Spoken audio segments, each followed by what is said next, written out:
Beti pentsatu izan dugu, gure abestiekaz mezu sozial bat zabaldu behar dugula, eta gainera presoen gaian oraindik gehiago, taldearen izena bere bai hortik hartu gendun, Itziarren semeak da Pantxo eta Peioaren abesti bat, hor kontatzen du torturatu izan zen persona baten historia, eta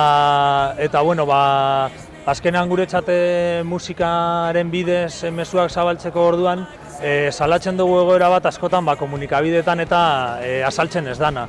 Eta orduan guk aukera bat daukagu mezu hori jende artera eramateko eta horregaitik erabiltzen dugu musika, uste dugulako gai garrantzitsu bat dela, presoak jasaten duten egoera, baita senideak ere, eta orduan guretzat beti daude hor abestietan eta presente.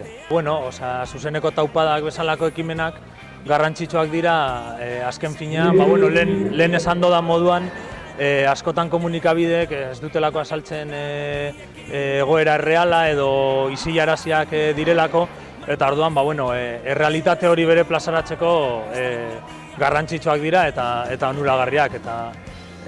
Azken finean bere bai, presoak beran herritik edo hurbil sentitzeko eta etxean egoteko behar hori bere bai, apur bat azaleratu egiten da gizartean eta hurbilagoa sentitzen da. Zibo bat bezala, sarrik moldatutako narrazio bat bezala.